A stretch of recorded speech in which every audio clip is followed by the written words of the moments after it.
یو صحابي وایي حضور پاک مونږ کره میلمه شو، ما وله ګډ چیلی لال غوښې وخوړې، ملګرو ته وایي دا هډوکي دلته راغونډ کړئ، ما ته بل خوا به نه غورځوئ. چې غوښې وخوړې پخوا به په دسترخوان هغې روټۍ خوړه، دا د میزونو رواج نه و. ټول هډوکي ورته راغونډ کړل. صحابي وایي قسم دی حضور پاک په لاس مبارک کېښود، واپس دې خدای چیلی جوړ کړ. او څه نظربندي نه وه چې هغه وخت سره چیلې مونږ لیده او بیا نه لیده، نه هغه بیا مونږ کره ډېر عمر و ښه بوډا شو او بیا په خپل مرګ چې پرېوته نو بیا مونږ ذبحه کالانه. دا معجزه نه. زه اوس ته د هډوکو نه واپس چیلې جوړ کړه که یو صحابي وي په یو سفر کې روانو، خلک د حدیبیې سفر غونډ غونډ کېدل، رسول الله مبارک سره یو جام پروت و د څرمنې رکوه ورته وایي په عربۍ کې، او خلک غونډ غونډ کېږي. وي دا خلک ولې غونډ غونډ کېږي؟ وایي صاحب اوبه نشته، څاروي هم تږي دي انسانانو، الا ما فی رکوته لیس معنا ماء، اوبه موږ سره نشته. او هغې کې د خپل لاس مبارک کېښود. صحابي قسم دی ما ته ښکارېده چې د حضور پاک د دې ګروتونو په میانځ کې اوبه داسې راخوټ کېدلې که امثال العیون، لکه چینې چې راخوټ کېږي. ټولو صحابه وسکلې، څاروو وسکلې، مشکونه یې ترې ډک کړل. دې ته معجزه. نو وروڼو قرآن شریف د حضور پاک معجزه ده، د معجزې په شان کار څوک نشي کولی، نه څوک مثال پیش کولی شي. تاسو دې ته وګورئ د حضور پاک زمانې نه اوسه پورې دا دې ګوره یوازې عرب نه عجم په لکونو تعداد کې نه په کروڑونو تعداد کې د قرآن شریف حافظان دي، ښځې د قرآن شریف حافظانې دي. ما له مخکې ورځو کې د بلوچستان نه یو څو کسان رالل، یو قاري صاحب دی زما دوست دی، ما ته دا زما بچی حافظ دی، یو بوټی امتحان ته واله. مې ته څه امتحان ته والم؟ وایي ده نه تپوس وکړه چې د دې صفحې په سر کم آیات دی او اخر کې کم دی، خو 12 کرښو والا قرآن شریف هغه راوله. نو ما سره اتفاقا په دې موبایل کې د 12 کرښو قرآن شریف عقل ته یې ماشوم درو. مې بچی وایه دا 87 صفحه ده مثلا، د دې لومبی آیت وایه، په خدای فر شروع بل مې ورته راواړو، اخوا دې خوا یو ځای بل ځای. مې دې صفحې اخري آیت وایي فورا یې وایي، میرا دې بلې صفحې راواړه اول وایه فورا یې بې سوچه، میرا دې صفحې اخري وایه فورا یې وایي. یاره داسې یو 10-12 ځایه ورته ما ګډې وډې صفحې راواړولې. مې د دې صفحې وړومبی آیت وایي فر یو شه، اخري وایه فر یا خدای پاک، د بلې صفحې اخري وایه فر. ما وی راشه وګورئ د رسول الله مبارک قرآن شریف کې پې نازل دی معجزې ته دلته اوس وګورئ.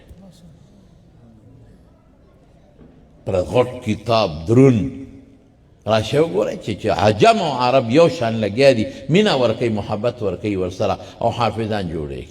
ماشومان مونځ مې کوه، یو ځای کې سوره یوسف تلاوت مې کوه، یو آیت کې مانه لږه غلطي وشوه او زه پې پوه شوم، خو وروستو ورباندې پوه شوم، وروستو یو آیت کې غلطي وه چې مونځ مې خلاص کړه، داسې یو رکوټې بچی غیږ کې راوست، غیږ کې یو بابا راوست، داسې ماشوم و. ما ته مولوي صاحب دا رکوټې راباندې اعتراض کوي. زه پوه شوم، مې بچی دا ما ولې دې څه وایي؟ وایي دې وایي چې په دې صورت یوسف دې آیات کې رادنه غلطي وشوه، نه مې پرېښو بلې شروع کړو. مې وایي بچی ما څنګه وایي تا داسې وایي؟ مې څنګه دې وایي دا بل شانته دی؟ الله اکبر. مې بچو څو سپارې دې یادې کړې دي؟ وایي ما 11 سپارې یادې کړې. سوات ته چا بوتلم زما شاګردو د بناتو مدرسو د بناتو د جینکو داسې ماشومانې جینکې راوستې، وړې کوچنیانې. وی دې نه د قرآن شریف کې تپوسونه وکړه، فر لګیا وی د قرآن شریف کې تپوسونه کول او ټیټ قرآن شریفونه ورته یاد. ما وی راشه د حضور پاک د وفات نه پس د قرآن شریف اعجاز ته ګوره، مینه محبت. یو کلام چې ته یو ځل واورې دوباره به دې ورته شوق نه کېږي. بعضې نعتخوانان یې زمونږ دوستان یو نعت ووایي دوباره درې وایم لکه بس نور بس دی لري مونږ لاړه دې تلاله خود پیتې کړې دی چې ته بل پکې اوس ووایې. سړی یو نعت دې صحیح کړی دی روزانه وې، لیکن د قرآن شریف یو صورت رحمان کو 50 ځله ویلې کېږي، سړي له خوند ورکوي.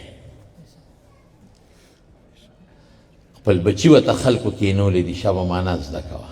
شو تلاوت کا خوان ورکی سړي له بوډاګان دي او که بوډاګانې ښځې دي هلکان دي او که ځوانان دي یو شان لګیا دي راشه نن په ټوله دنیا کې وګوره د تورات حافظ به پیدا نه کې د انجیل باپا پیدا نه کې د زبور به پیدا نه کې او راشه نن په ټوله دنیا کې په هر کلي کې او محله کې وګوره تا ته به د قرآن شریف حافظ د هلک او د جینۍ په شکل کې نقد ولاړې که خیر انشاءالله او د قرآن خو ډېرې اوږدې خبرې دي وخت کم دی چې درته اوس ټول تفصیلات ووایم حضرت عثمان رضی الله عنه بیت الله ته ننوت بیت الله ته د 2 رکعاتو نفلو نیت یې وتړ په 2 رکعاتو کې 2 ځله قرآن شریف ختم کړی امام شافعي د مکې نه مدینې ته 14 ورځې مزل کړی دی په 14 ورځو کې 14 کرته قرآن شریف ختم کړی دی شاہ اسماعیل شہید رحمت اللہ علیہ بپشپک گھنٹے کے قرآن شریف ختم تب علماء خورو ظاہر تگوری نانا تشپک گھنٹے کے سنگ ختم ہے دا خطا نخام خواہ حرفونا کلمات پاتی کی گی حضور پاک و عبداللہ ابن عمر ابن العاص تا صرف دا دیر چاہا بار بار شکایت کو بار بار درخواست کو دا دری روزو اجازت ورکڑے